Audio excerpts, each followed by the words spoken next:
Hey, welcome to Planet Hex. I'm Andrew Horn. I'm coming to you from a location that's currently being worked on that will be referred to as Planet Hex Studio B. There's my green screen. There's many movie posters going up and some lights and stuff being set up. There's going to be some seating in here and things, and you're going to be seeing a lot of videos coming from here as we go on. But it's starting. It's coming together. Yeah. See, we have Pinhead, Pumpkinhead. We have Critter. We have Toxie.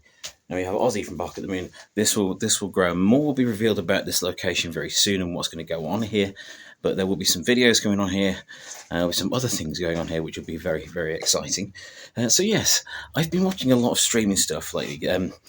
This month has been tough money-wise, so I've not been collecting tapes this month, but I've watched a lot of stuff on streaming.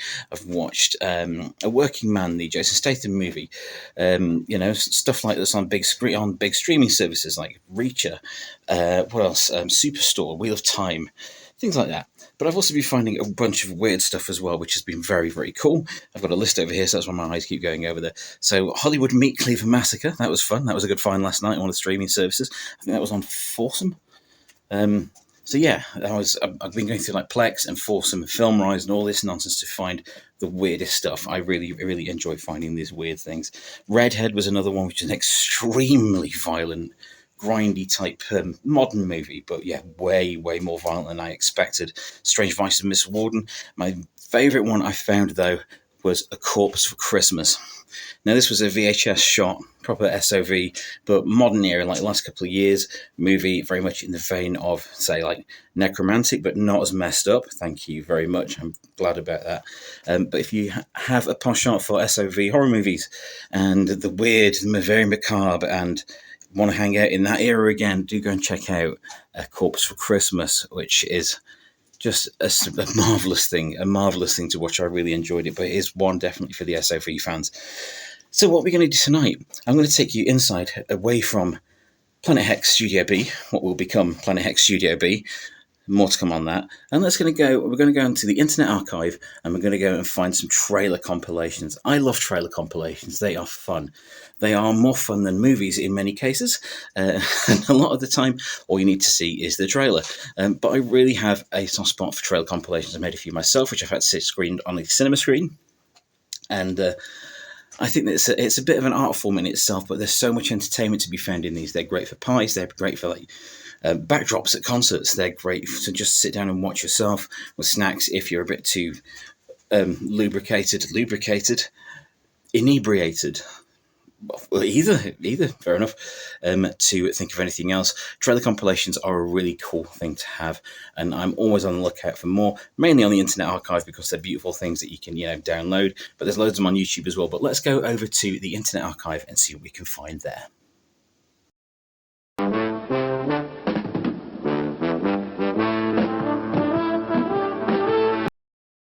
Hey, it's much later the same day. Thank you for joining me to have a look around at Planet Hex Studio B, or what will become Planet Hex Studio B. Just thought I'd mix things up a bit, make it a bit cooler for you guys to watch, and maybe have some guests on, do some stuff in the studio, as well as get-togethers in the evening like this, which I do love dearly. But tonight, as I say, we're going to check out some trailer compilations. Now, trailer compilations, they just fascinate me, and they're a fun watch, probably down to ADHD and things, but if you have a short attention span, you can get through a lot of movies in a night. I mean, there's still movies, but So over on the Internet Archive, there is a absolute wealth of movie trailers. This is where I found the source files for when I did my movie trailer compilations. Video Store ate my brain, 1, 2, and 3. I did 1, 2, and 3. Did 3 volumes of those, 3 hours of trailers. All the second and third are more horror and thriller and sci-fi based, but the first was intended to be like a look around a video store. So you'd look from one wall to another, and it would all be different. So you'd get Hellraiser on one wall, Planes, Trains, and Automobiles on another, and then, I don't know, Transformers the movie on there. But, it was like, it's supposed to be a bit random and have some comedy and some horror and some sci-fi and some action and be like one of those old school video stores. But then it all kind of got just a bit grindhousey. Speaking of which, there were a series of grindhouse trailer tapes that had like 55 trailers on each one, 60 trailers on each one. Do recommend you try those look those up if you're a trailer fan like myself. So we're going to have a look at some of the trailer compilations that are available on the Internet Archive at the moment, and then we're going to go and check out some VHS Culture stories that I found for this week. So I have already opened some of these up just for my own entertainment, to be honest. The first one I found for myself was the A Dusk to Dawn Drive-In Trashorama Show, Volume 1 trailer compilation. That's from Something Weird Video. If you are an aficionado of VHS tapes of a certain era, you will be aware of Something Weird Video that put out a lot of B movies and Z movies and just trash cinema. Great stuff. I love it. So there was a bunch of trailers for that. Not all of these have the listing of the available movies on them, but it's worth a look if you're into strange exploitation movies, weird black and white, sensationalist movies, the sort of thing that you'd see like Reefer Madness and so on. Having a Madry. And weird sci-fi movies, weird monster movies, drag strip movies, roller skating movies, and more risque things for the later in the evening. I don't know what that face was. I know it was mine, but it seemed to be taken over by some form of creep there, so sorry about that. Do check those out. I also found this one, which is referred to as the Duke Mitchell Film Club 100. I was just downloading that. This is a Umatic tape, a trailer compilation from the 1980s. What got me about this is that on the thumbnail there is the Invisible Dead with artwork that I think was also used for City of the Living Dead, I think, on one edition of that. But this one caught my attention because this is a Umatic trailer tape compilation for in-store play at a video rental shop from the 80s. So this is literally an 80s trailer compilation intended for an 80s video store. That's very cool. So I've downloaded that. I'm going to give that a watch. May stream it on my secret, not so secret, Twitch channel I have, Hex Movies, which is now and again, it's not like scheduled or anything, but I will go on there and I will stream weird trailers and I will stream public domain movies because I don't want to get in trouble for doing it, but there's a lot of cool public domain B movies, C movies, and so on.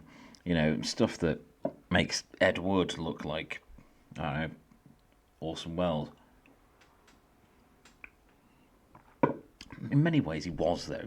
Anyway, but that is one I'm going to have. I'm excited to look at. As is this one. Again, you can see I've been getting hold of this from the Internet Archive. This is the Medusa video compilation. Now, this one is great. There's a list of the available trailers on this, so you know what you're getting. And this looks like a great watch. A really good, like if you've got mates around talking about old movies, if you've got just beers and music and snacks, and got this on in the background. Fantastic compilation, this one. So this is on this one we've got Maniac Cop, Out of the Dark, Cameron's Closet, 976 Evil, Out of the Body, Kedaicha, Retribution, The 13th Floor, Dead of Night, From a Whisper to a Scream. Then we've got a perfect bunch to end it with. We've got The Video Dead, with the greatest VHS cover ever, The Gate, Sorority I can't speak, blame the Madry, Sorority House Massacre, Graveyard Shift, Appointment with Fear, and Chud. Yes, my old housemate often refers to me as one. So, yeah, cheers, Chris. I know I am, mate. But that is a great compilation. That is a really fun evening's background visuals. You've got a big screen or a projector. That's a really cool thing to put up there. So, what else have we got that we could talk about on here that looks fun? Yeah, there's these, if you like, old school anime. From back when anime was, first starting to come over to the West in a big way. You've got these ADV Films trailer compilations. Let's try Volume 4. Looks like we've got some lists there. So there's a bunch of those. I think there's 6 or 7 on there. There's a Pinky Violence trailer compilation there. If you know what that is, watch at your own discretion. NSFW, my friends. There's the Empire magazine. There's one of the Empire magazine trailer tapes that I did a video on did a podcast on VHSatemybrain podcast. Trailer awards. What else have we got here? Campus television trailers. CBS Fox, the trailer tape. That's so cool. Let's have a look at what's on the CBS Fox one as well. Let's get that open. But there's a bunch of these. Let's click on movies to filter it a bit better on there. And what's going on? Let's have a look at this ADV films list. What have we got on here? Wow. Some of these are great. What have we got on here? We've got Nadesico, the motion picture, Nadia, the Secret Blue Water, Soul Hunter, Azumanga Daioh on there. That was fun. Daigar, Devil Lady, XL Saga, Princess Nine, Noir, Full Metal Panic, Original Dirty Pair, Project Eden, Cast and Robot Hunter. Final Fantasy Limited, Full Metal Panic. That's great. It's like the sort of height of anime and manga in the early to mid 2000s, where it kind of got crazy over here. I remember those days when I was working in the comic shop, and there would be loads of people in for the merch, loads of people in for the manga, and loads of people in just wanted to talk about it. Speaking of the comic shop, there has been a reunion this weekend from my comic shop days. Well, one era of that period of my life, and unfortunately, I couldn't make it. I couldn't get to it, and I really felt terrible about that because those people were really important to me. So, if any of you are watching, I'm sorry about that. I do miss you and send you my love. We made the best of a bad situation, of a difficult situation in that place. For what happened at that store, if through my whole 9-year tenure working in a comic shop, do look up my 2012 book, Bagged and Boarded, Life on Planet Geek. It gets a bit personal, that one. It was a hard one to write, but do check that out. But I remember always talking about anime with the guys in the comic shop. We used to get things like New Type magazine and Otaku and things like that. New Type was great. It had so much stuff in it, really exciting. And you always got the bonus like DVDs and posters and stuff with it. So it was always kind of an event to get that magazine. God, I miss magazines. But that's a really good compilation tape there. Let's have a look at this CBS Fox one. That's an inspiring thumbnail, isn't it? Hello, fellow Baldy. What we got on here? Oh, wow, that's a long one. Okay, again here, CBS Fox trail tape from 87, featuring the new releases from that year. So we've got some that stick out here straight away. We've got The Stuff. How can you not love The Stuff? We've got Jewel the Nile. Enemy Mine. Oh, my God, Enemy Mine. What a great sci-fi movie. Dennis Quaid, Louis Gossett Jr. If you've not seen that, watch it and it will change your view of 80s sci-fi forever. Speaking of which, it's Aliens, Big Trouble in Little China, Lucas, which I had a soft spot for Lucas. So I watched it around about the same age as Corey Haim's character in it, and absolutely got a huge crush on Winona Ryder at the same age. And it was just, oh man, it was hard to watch because it was kind of an underdog tale, but I saw myself in Lucas. What else have we got on there? Short Circuit. Sure Thing. Yeah, there's classics that people think what people say with classics like Pretty's Honor and kind of the Cave Bear on there, but that doesn't really stick out for me because I would prefer things like Labyrinth there and The Wraith at the end. What a great ending! What a great ending! So that's again a great evening's just entertainment, just watching those trailers and seeing what you remember. Absolutely cool. What else is on here? Tomb of Trash 11, volume 11. See, there's even series on here of trailers. There's so much to check out on these. I do recommend if you ever feel like some trailers. I know that seems weird. It might seem weird, but I think they are fascinating. The structure of them is fascinating. The ways that they use language and the images that are available to them in order to create their own internal narrative to pull you in and try and get you to buy a ticket to these movies. It's really, really satisfying to see it done well. It's also quite funny to see it done badly. They can be quite compelling, surprisingly, especially on those Grindhouse trailer compilations that I mentioned. There's loads of stuff that you can have to look twice at. This is the Best of Sex and Violence. We shall not be watching at that, but that is a famous compilation hosted by John Carradine. Compilation of scenes from and previews of various exploitation movies. Yeah, not one to watch around anyone apart from yourself, to be honest. But there's loads of these on here, and I've only put like trailer compilations in this search. But there's loads of them, and these are a really good thing to have just at your disposal. Background entertainment, or discussion points, or just things that are they're fun. They're fun to watch, and I love them dearly. They're really good fun. I'm going to keep downloading them and filling up this computer with them as long as I'm possibly can, because I just really enjoy them. I just may like build an entire library of them and just lose myself in it for days, because I could watch hours of trailers at a time. Anyway, so what's been going on with VHS themed and retro culture around the internet this week? I found a few stories here that may be of interest, such as this one. In the Tyneside Cinema are not only screening Evil Dead on VHS, they're also hosting a Q&A. I can't speak. A Q&A with the BBFC CEO David Austin. This is interesting.